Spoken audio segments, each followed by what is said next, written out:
Hey there, guys. It's me, and today I wanted to talk about something maybe personal, and it's the fact that a lot of minority cultures, and I understand there's so many social factors that play into this, but they do have a problem with especially with men that sort of abandon their families. And the weird thing is that it happens across classes. So I'm more inclined to think that it's part societal and part cultural. Um and because early in my life, especially after we came to the United States, my father abandoned me, and my my brother and my mother and stuff, and my mom for a while kind of just had to raise us. I think about 4 or 5 years, um,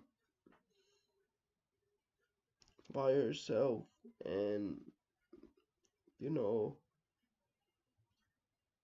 and I mean, keep in mind, guys, it's not like my dad was some day laborer back in Guatemala. He had money. My dad's family was very well connected.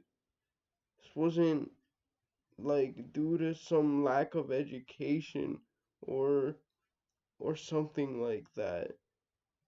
My dad was very well educated.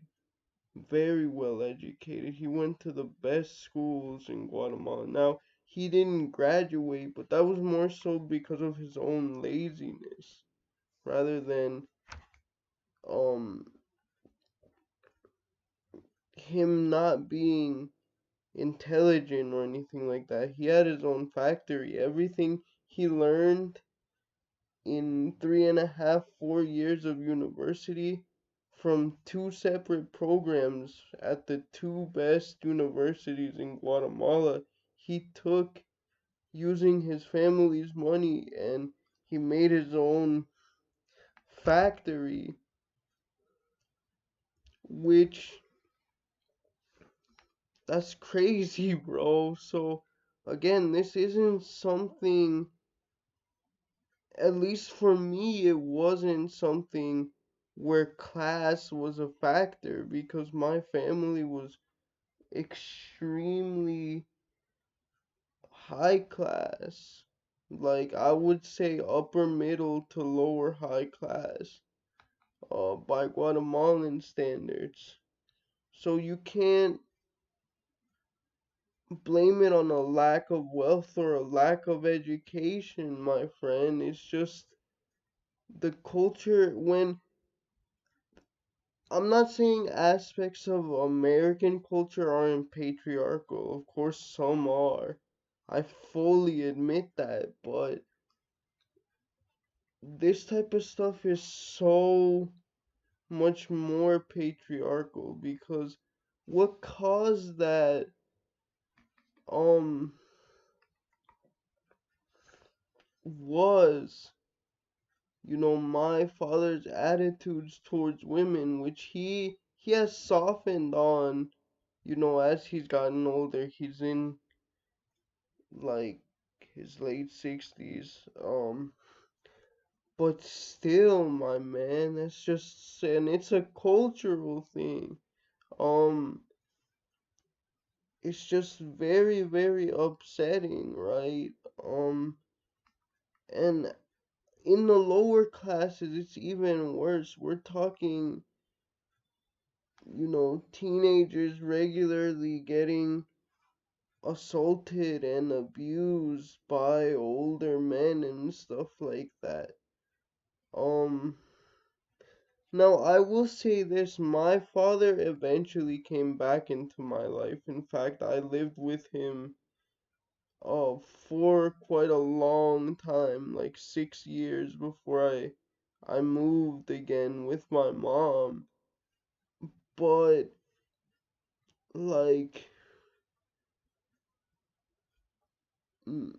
those 5 years where he wasn't with us, more or less, I mean, my mom can't get those back, we can't get those back. Um,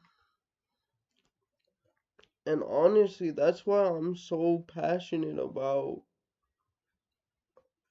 um feminism, not only because I actually have the one of the founders of Guatemalan feminism, Vicenta La Parra de la Cerda, was actually she's actually my great grandmother. Um she was one of the first Guatemalan feminists to like really push for the movement, and she was a journalist and a poet, and um yeah, it just hasn't gone through. Feminism isn't only in the United States. Feminism, can be applied to different cultures in different contexts. That's what I don't like about people that try to misrepresent the movement. Because I'm fully aware that,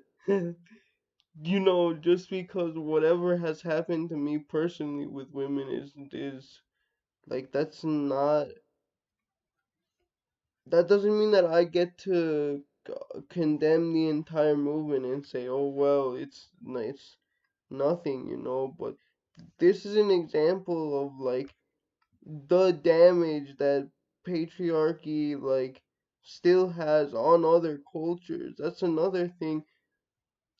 Americans on this issue again are just so narrow-minded. Like, there's countries outside of the United States and that their histories are different from your own.